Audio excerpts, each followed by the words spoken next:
Welcome to the Chief Endurance Officer Podcast. I'm your host, Greg McDonough. Each week, we hear real time stories from athletes and CEOs on how to maximize performance through an endurance mindset. Let's get started. Well, welcome to the show. I am super excited for our guest today. She is a nonstop athlete, seasoned endurance expert. She served as the global director of athlete development at the IRONMAN Group, where she helped shape the journeys of athletes worldwide and expanding the sport globally. She was a co-founder of Open Water Planet and Any Takers Sport and Entertainment, two organizations dedicated to elevating aquatic sports. She's now the executive director of operations and community development at OCEANMAN USA. She's also the co-founder of Salty Sports Society. Please welcome the overbooked Casey Taker. Welcome, Casey, to the show. Awesome. Thank you so much for having me. I get super excited when I have another aquatic enthusiast on the show. There's not many of us out there who go into these sports from the swimming position, but we'll get into that later, Casey. But I'd love to know, how has your endurance mindset impacted your life unexpectedly? I think for me, it's the most surprising thing has been the relationship you come to have with ego. And by ego, I mean fear, I mean pride, I mean it's just really interesting because you almost start getting down into the nitty-gritty of what fear really is. And when you start looking at what's holding you back, or like I know there was, when you first look at an Ironman, you're like, I could never do that. And then your coach, if you're lucky enough to have some great coaches in your life, they're like, well, why do you think that? And when you kind of start digging through all those layers and whipping out your excuses, you just realize, okay, I'm actually just scared to fail. That's why I'm telling myself that I could never do that. And I think same thing with, your first open water swim, or, you're out there and you're like, okay, this is fear. I'm recognizing this is fear. Why am I afraid? And there's sharks out there. Well, it's more dangerous to drive here in your car than it is to go out in the ocean. But we do that every day without thinking about it. So it's just kind of this roller coaster ride of learning what you're most afraid of, but learning why are you afraid of that? And I think a lot of times it's a little bit of ego, it's a little bit of pride. And those two things are so different, even though we tend to lump them. And as you go through that, it kind of starts giving you this mini powerhouse because you have that ability to stop in the moment and take a step back and look at yourself almost from the inside, the outside in, and say, what's really the holdup here? What's really stopping me? Or why am I afraid? And if it's I'm just afraid of failure, well, we all know we're all going to fail. Like you're destined to fail at some point in your life if you're doing anything worth a crap, for lack of a better term. So I think that's been most interesting, and then also how you develop a sense of pride about things. I remember coming off the bike in Chattanooga, during my Ironman, and my whole world had been about finishing that race for a year. And I came off that bike and I was like, I just don't think this is going to happen. But I was so calm. Like I had had a good swim. The bike had been hard, but I got through it. And it was my longest bike ride ever. And I remember just looking at my support team and I'm like, gang, I don't know if this is going to happen, but I've had a great day. I've had a great weekend with you all. I'm just going to go out there and I'm going to enjoy what I can on the run. And when they pull me, they pull me. Just took it mile by mile and got there. And so it's weird when like it should have been the scariest, most fearful time of I'm about to fail on something I've been chasing dramatically. I was kind of mentally prepared that if I fail, it's okay. Like it's fine. I've had a great day. So 100%, it's okay. And for me on those races, like the closer I feel like I'm going to not make it or fail or not hit a goal or something, but that feeling starts kicking in, but then the emotion really drives and changes as you get closer to the finish line or closer to the destination or closer to the goal. And like I'm feeling that emotion now, just like once you realize that, hey, I'm actually going to finish this. yeah. The world sort of spins on you and changes. Casey, you mentioned something about learning your why and being afraid. And then you made a comment about taking a moment, like stepping back and taking a moment. Can you talk to us about like how you sort of take that moment? Because I find that when we're in the middle of chaos or a race or training or work, it's really difficult to sort of step back and take that moment when you're in the moment, if that makes any sense. Do you have a mantra or a trick or some sort of hack that allows you to say, hey, well, you know what? I'm going to step back here and just think, or step back and meditate, or something? Yeah.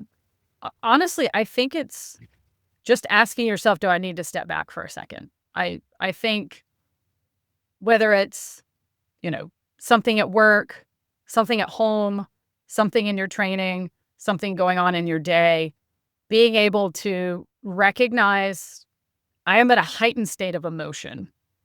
And when you are at a heightened state of emotion, usually the decisions you make may not have as much logic as you want them to have. So I think that's just been the biggest thing, is learning to recognize, when am I at a heightened state of emotion? And if I'm at a heightened state of emotion, do I need to just kind of take a step back and evaluate how I'm looking at this? And it's just like anything else. It's a muscle. Like your brain is a muscle. Your mind is a muscle. So you've got to work that. You just have to continuously try to be aware.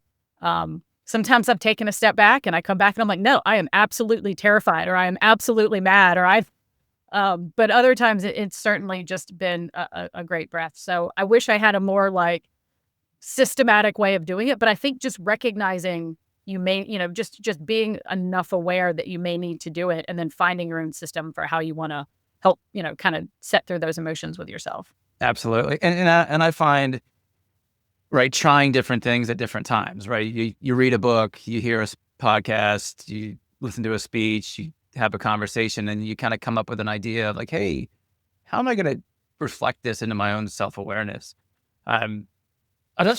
We were talking about the endurance mindset as it pertains to fear and triathlon and open water swimming and those things.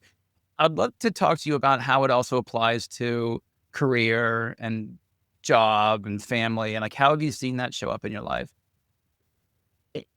I think a lot of times fear is what stops us. It's what stops us from taking risks. Obviously, it's the human safety net. We're designed to keep ourselves comfortable. We're designed to keep ourselves safe. We're designed, but staying too comfortable doesn't get you very far. You can sit in a perfectly air controlled house all day and control everything around you, but you're not going to see much. And so I think when you can look at, am I scared because there's something to be scared of? Sometimes you need to be scared. If you're flying down a hill in Lake Placid on a bike, you need to have some level of fear in your body that's going to help keep you safe. If you're looking down the next big career decision or something like that, sure, there are some things you need to consider. You need to know, okay, like from a financial perspective, from a lifestyle perspective, from how does all this stuff maybe going to affect that? But I think a lot of times we overanalyze, and we're quick to make excuses for ourselves, or we're quick to set something to the side because it may be big and scary. Whereas the more we can learn to kind of face big and scary, the less scary it is. I have a phenomenal colleague, Susan Sator. She's a coach and she's got a psychology degree, and she's absolutely brilliant. But she gave this great speech. We were at an open water swimming conference in Boston, Beyond the Breakers, and she gave this great, I'll never say it as eloquently and as well as she does, but it was basically like throughout your life, you start to notice that you gravitate toward the people who have the same level of risk taking that you do. And so this is going to change, like as you evolve and as you grow and as you learn. But the more you can find those networks of people that are at the same level of risk taking that you are, you're going to find yourself stronger because you have that support system. But you're also going to see other people taking risks, and then so taking risks doesn't become as scary. And I just thought, you hear that and it's like, wow. Because you start thinking, entrepreneurs hang out with entrepreneurs. Why? Because we're jumping off the side of a cliff every single day. Or in corporate business, the people that tend to be successful because they take big risks in the time that it matters, they get together and they're discussing these things and they're talking these things out, and they want to be around one another because they want to learn from one another. So, I think that's just been that level of learning fear from risk and gravitating toward people that are similar mindset has been just insanely powerful across the board.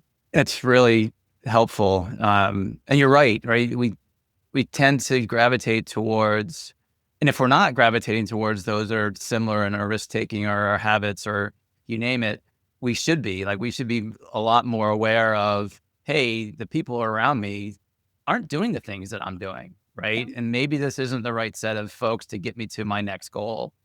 Um, Casey, I'd love to know how you got into swimming, open water. Like, give us the sort of the history, the background of where, because you're unique, I think, Yeah. in what you're doing and what you've accomplished. Some of the feats that you've pulled together, and I just loved, like, where did that start? Was it Yeah. at some childhood swimming pool event, or like, just give us some background on you? No, I was actually, I'm gonna be fully honest again, no fear here. I held my nose anytime I went underwater until about 8 years ago, 10 years ago. And I grew up, I was a kid that played in the water, but I didn't swim. Like, does that make sense? I knew how to swim. I could play in the water. We were at the lake. We were, kneeboarding and tubing and things like that. We were going to the ocean, playing in the water, boogie boarding, but I was never a swimmer. I actually got into the sport of open water swimming. I'll say this: my dad was an endurance athlete from, I think, when he was probably 35 on. So I was around it. I was adjacent to it. Mountain biker, trail runner. He was doing all sorts of awesome, crazy things, and so I was exposed to the world that way. I went out and crewed for him at the Leadville 100 mountain bike race when I was in college, and that kind of got me like, hey, this is pretty cool. But then I was working in sports after college. I was actually working on the NASCAR circuit, doing corporate hospitality, garage tours, that kind of thing. And through that, met a sports agent. And, when you're an event person, you just get lumped in this, you're an event person bucket. And so they were actually starting a project following the Beijing 2008 Olympics with, that was such a monumental year for swimming, that they had projects with a lot of the Olympians coming out of that to host open water swimming events with their name. And so he's like, you're an event person. I need event people. Will you come work on this project with us? And so that was the first time that we kind of jumped into hosting open water events. So I will say I was in the mix hosting events long before I ever actually became a swimmer. And then that went on for a little bit, and then kind of followed some other career path things and put that off to the side. Then it found me again in 2015 and kind of jumped back in with a few of the team members from that old team and some new people.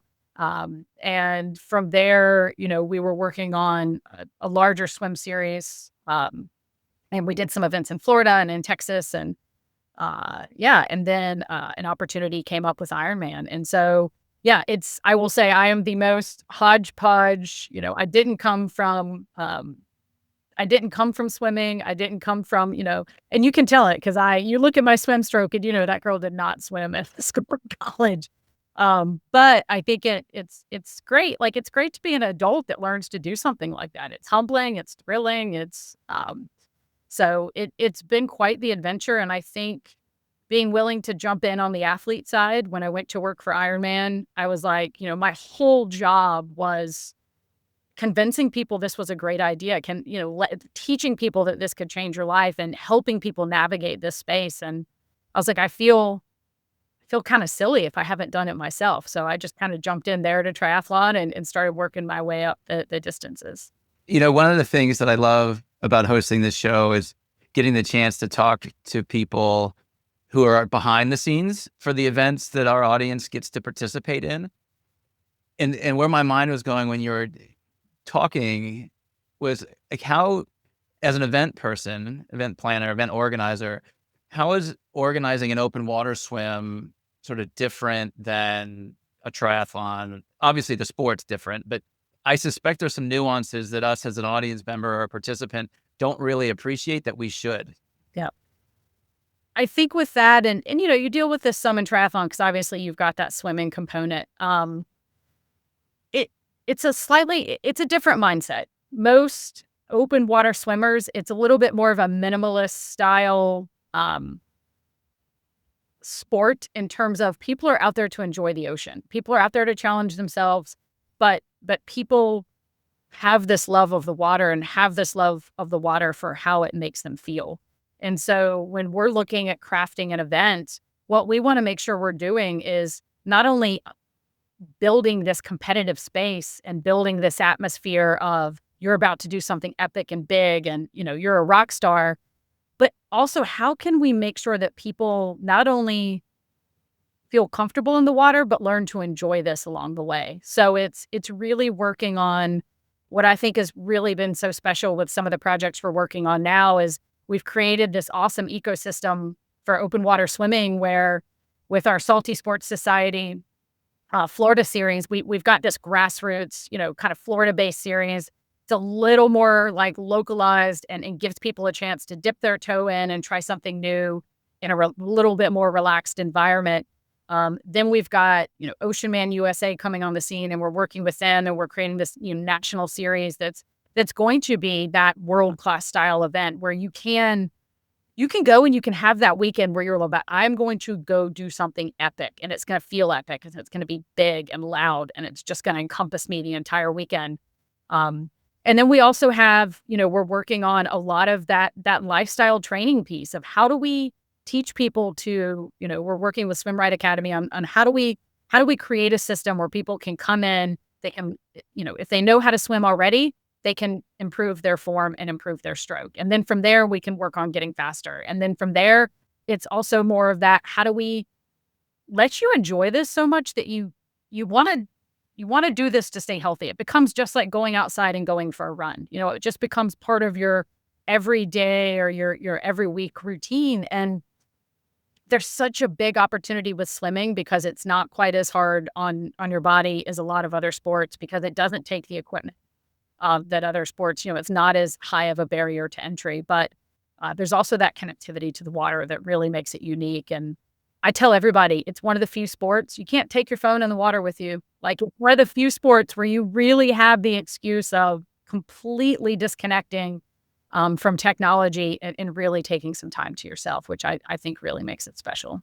Yeah, one of my favorite stories, I was doing the Potomac River open water swim. It was a 7.5 mile swim. And I had my own kayaker, and it was the longest distance I've ever done. And I don't know, I'm probably halfway across and I'm just having a terrible day. And I'm like leaning on my kayaker and I look up and there's this channel buoy that I assumed was going to push me out into the Atlantic Ocean within minutes. And I was going to be in England in hours. And it completely changed my mindset. And I got my head down and I just started moving towards the other shore to finish. And just that fear, back to your point about fear and pushing that envelope. But I tell you now, in any open water condition, I feel pretty comfortable. Like I know sort of like I've hit that limit at times and gotten through it. And to the point about open water, like that seems to be the number one barrier to triathlon. And I'd love to hear from you about like the work you're doing at IRONMAN and expanding the sport. Like how much of that emphasis was on the swim versus the bike versus the run as you were trying to grow the sport globally? Yeah. We certainly, there's a lot of barriers to entry when we were looking, working with IRONMAN. It was everything from your current lifestyle. Like obviously, you've got folks that have a larger family or have a larger work presence or like there's a million different barriers to entry. And so when we were looking at that, it's all right, we need to help people understand how this fits into their world. It should not be, if you bring something into your world and it's this constant rub, there's no sustainability in that, right? So it's very much, how does this fit into your world? And then looking at, all right, now we've identified your specific barriers to entry. Let's look at some tools and resources that can help you, navigate those. And then also that community piece. Like it really is, I think the work we did on the Tri Club program and the work we did with Ironman U and coaches and people realizing the value of a coach. Like it's so much more beyond just a training plan. It really is your sidekick that is there to help support you and help you navigate how to take this big goal that you have and place it into your life and make it work and make it enjoyable. And not every minute's going to be fun, of course, but how to really make it part of your life, not something you're going to do once to just check that box. And that's what I think was so neat with our work with tri clubs, our work with coaches. And then as we're looking at helping people get over kind of mental fear and everything, it really was having that sort of community environment where they go out for a swim and there's 10 other people in the, you know what I mean? Like you have these open water swim groups that have popped up all over the country. And it's a space where you can go out there and people are going to be around you, and you're going to have people that are like, all right, let's swim that first, 100 meters together. And great. Maybe that's what you do today. Like maybe you're going to swim 100 meters parallel with shore, and then you're going to get out and you're going to give yourself a pat on the back and you're going to enjoy the win today. And then you're going to come back out here next Saturday and we're going to go 200. And then, so I think it's making sure that people are aware of the different opportunities that are out there, and it helps them get education about the space, feel inspired about what they're doing, and then also just navigate and know how to take that and bring it into their life and make it work for them individually. That's super helpful. What I was thinking about is at some point in time, right, over the Ironman history, it went from a couple people in Hawaii, right, to where it is today. But at some point, the light switched, and it's caused people, many of us, to get tattoos, to wear the brand. Like, as you think about the history, like, from an insider, somebody who's been sort of in the mix, what was that? There's a lot of theories out there, and I could probably peg a ton of stories, but I'd be curious what your answer to this question is when did it switch for Iron? Like, when did it become a cult versus just a sport? I think the moment that media and the people within the sport that were telling the stories took the lens, and it wasn't just about who were the 5 people at the front of the field. They took the lens and they opened it up, and they started showing who did show up, right? And I think when that storytelling started, all of a sudden people, when people didn't just see some uber fit person that's running 6-minute miles and, crushing life, when they started seeing the story of Bob, who looks just like you do and is out there and he's going to finish in 17, but it's going to be pretty tight.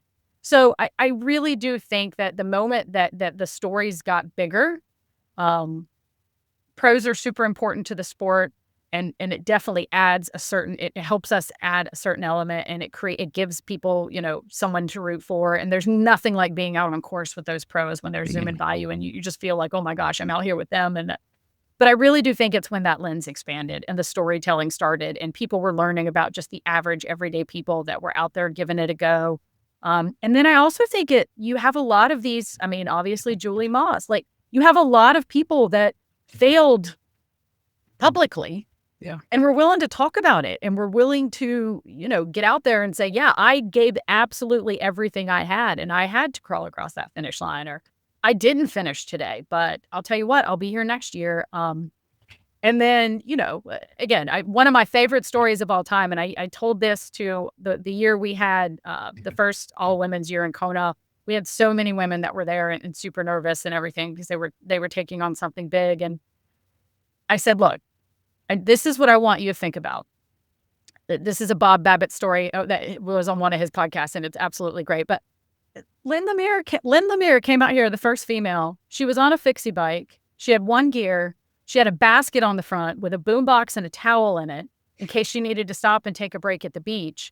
And she just came out here to have a day. And so when you're out there and you're at your wit's end, just think about that. Like, she's just out. She came out just to try it out and just to see what it was like and just to see if she could do it. And I think that, again, those kind of stories where you break it down into something that feels very tangible, really help the sport and really help people see themselves in the sport. That's awesome. So I have to ask, what's the worst tattoo you've ever seen? Is Ironman tattoo you've ever seen? There's no bad Ironman tattoo. It means someone, I will say, I've seen some that I'm like, you spent a lot of time training for this.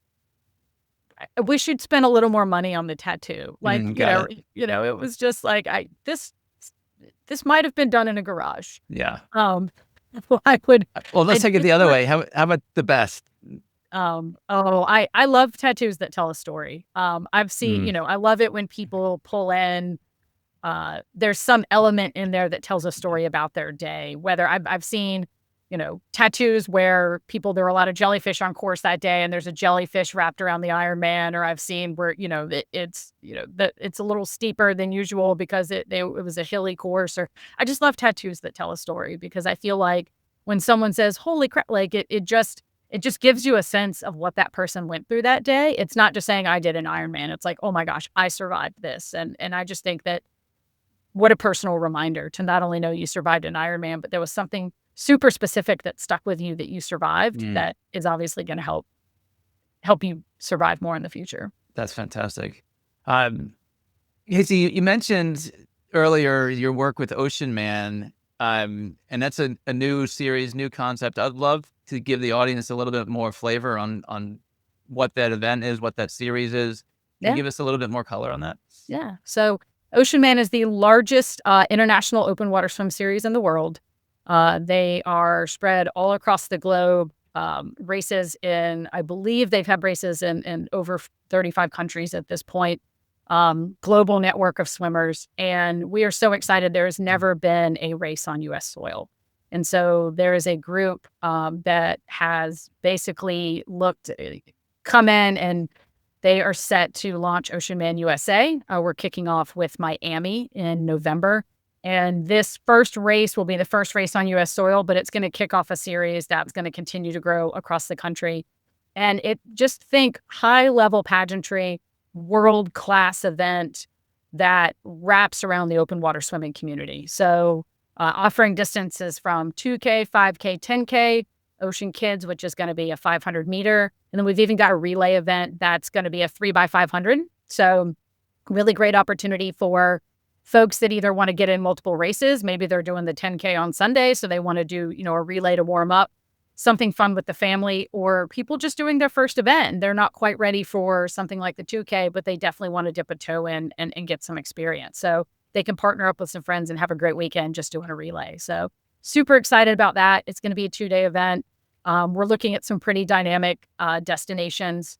That's kind of what OCEANMAN is known for, is that idea of welcoming people to these iconic destinations and crafting, curating these incredible weekends where you are literally surrounded by people just like you, and taking some time with the water. So we're really excited. I think it aligns with a lot of kind of our passions, but also I think it's what the world of swimming needs right now. And again, I didn't grow up swimming, so I'm not going to speak to the politics of swimming, but I think that pools are getting harder to get into. I think that people are just finding that sometimes training with a master's team, that the scheduling doesn't always work with their lifestyle. So being able to create an opportunity for people to compete at a high level outside of the pool is going to, I think, help continue to build pool swimming. We all know to be successful in open water, you've got to get in the pool and you've got to put that time in. But it's also just going to give a chance for people to try something different and step back into nature in the same way that a lot of people are gravitating from road running. They're advancing into trail running because they like that connectivity to nature and that chance to kind of connect with an environment in a different way. So we have got an audience member listening to the show right now with her palms are sweaty. The fear is building. The just the whole concept of open water, OCEANMAN. Let's convince her to put the toe in the water. Like, what would you tell her if she came to you and said, "I'm really thinking about this, but I don't want to do that, and I don't want to do like all these." Like, let's talk her into the water. So the first thing I would do is, number one, give yourself the grace to know it's baby steps. Sometimes the endurance industry, it can be intimidating because when you hear, we all tend to talk about our big adventures and things like that. But everyone started somewhere. Everyone started doing that first 25 meters in a body of water and just getting comfortable. So I would say, number one, look at open water groups in your area. And if you don't have one, go on Salty Sports Society. Feel free to drop me an email. Happy to help you find one. And try to find a group in your area. The community around this space is really the glue that helps bring people in, keep people connected, keep people moving forward. And so having that community support and having people around you is going to be really important. And then just take it baby steps. Go out that first day. Communicate with people. Hey, guys, I'm brand new. I'm pretty scared. Someone's going to volunteer to sit with you or just ask, or even ask a family member like, hey, I want to go out. I don't know how far I'm going to go. Can you, whether they're in a kayak or on a paddleboard, or they're just going to walk beside you for a little bit while you stay in the shallow end. You only need 3 feet of water to get a good swim stroke in. So you can start right where the minute you start feeling uncomfortable, you can just stand up. And just ease yourself in and give yourself the grace to get a bit comfortable. And start going from there. We joke, open water swimming, we always say we live life buoy to buoy. It's really easy to jump into something and you're just looking at the finish line, or you're just looking at where you want to end up. And it seems so far away and it's terrifying. Where really you just need to get to that first buoy. It's just like running or anything else. You're like, I'm getting to mile marker 1 and then we're going to see what happens. So you have to just break it down and know that you've got a community that's here to support you. And I promise, if you lean in and you let the fear go and you talk to the water a little bit, you're actually going to find that you're enjoying this a lot more than you think you will. 100%. It's interesting that you mentioned you just need to start. You can just start in 3 feet of water, right? Enough water to get a full swim stroke in. And I never thought about it that way, right? Because like for running or bike cycling, you can stop when you need to and get on your feet and take a break. But I've always had this mentality of like, for swimming, you can't really stop. Yep. But you certainly can if you choose where to, like you stay close to shore, you're just going up and back. And as you're taking small steps to get more comfortable in the water, swim in water that you can stand up in, right? Yep. That's really insightful. Yeah. And they also have the swimmer safety buoys. It's a super simple. It's got a nylon belt and a little nylon strap, and it attaches to an inflatable tube. Those, number one, I think any swimmer, if you're going out in the open water, you need to have that on just so that people can see you. It's great. Mm-hmm. Boats can see you. Fellow people can see you. But you've also got a built-in, like, I need a minute. And so being able to take one of those with you, and have that kind of safety of, I have something to hold on to if I need a minute, will really help. And that's what I mean with that time in the pool too. Like, take some time and get comfortable in the pool, get comfortable with treading water, and get comfortable with swimming in the pool, and kind of find yourself. I mean, you can do a ton in your community pool. You don't necessarily have to go out and get a pool membership. You can go to the community pool. Most of them, oddly enough, are between 20 and 23 yards. I don't know why they left out that extra tube but just start swimming there and just start feeling the water and just start letting yourself enjoy it there first, and then start looking at your open water options. I resisted the safety buoy for years and years and years. And probably 3 years ago, I was at a friend's lake house and there's a lot of boating. And I brought one down with me, and to your point, I love it. And I also appreciate it. It gives you a little bit more height. So like if you're trying to sight and you're in the moment, your goggles are fogged, maybe it's overcast and you've got shaded goggles, like it just gives you that extra 6 to 9 inches over the water to kind of figure out which direction you want to go. Yeah. I will say though, some of them you can't put your iPhone in. So the comment you made earlier about you can't bring your phone, maybe we should re-engineer some of those buoys. Maybe we should, yeah. Maybe that should be, hey, no more putting phones in your buoy. Well, no, and I understand where that's come from. Folks that are doing these long distance swims, and though they've got support, I really blame it on people want to take pictures in the water, but that's not a bad thing either. I mean, again, you're out there enjoying yourself, so. If you can do it in a safe manner and maybe just turn the notifications off while you're out there, then good on you. Casey, an audience member wants to get in touch with you. What's the best way to get in touch with you? Yep. Just go right on saltysportsociety.com. If you shoot an email to the contact form there and everything, that'll go directly to either myself or my business partner, Matt. He's also my life partner. So it'll end up in the house. So one of either myself or Matt. And, we're happy to help people. It's a scary space. It can be a scary space if you don't know what you're doing. And so we want to make sure that people feel comfortable, they feel supported, they feel prepared. And yeah, we also want to this is a good time. Like you start talking about going to an open water event, you're like, wait, so we're going to be out on the beach or we're going to be out on the lake shore and we're going to play in the water. And then afterward, we're just going to hang out on shore and do cool stuff. It's not a bad way to spend the weekend. So It's not a bad way to spend the week. And we'll include those links in our show notes for sure. So if you didn't write them down quick enough, just scroll down and you can find them. Casey, it's been awesome having you on the show. I could chat with you about open water swimming and the events you're putting on. And now you're getting me thinking about changing my race schedule for the rest of the year. Thank you so much for having me. If you got value out of the show today, please subscribe. Please share this with your community. Get out in the open water. Try those first few steps. You'll love it. Casey's right. Open water swimming is fantastic. So is triathlon. So is anything really outdoors that's athletic. I really enjoyed exploring your endurance mindset and the way you framed that at the beginning of the show. Thank you for your time. It's been great connecting. Yeah. Thank you for having me so much. We'll see you soon. Thank you for tuning in to the Chief Endurance Officer podcast. To hear more inspiring stories and strategies around the endurance mindset, be sure to subscribe below or visit us at chiefelduranceofficer.com. Until next time, keep pushing those limits.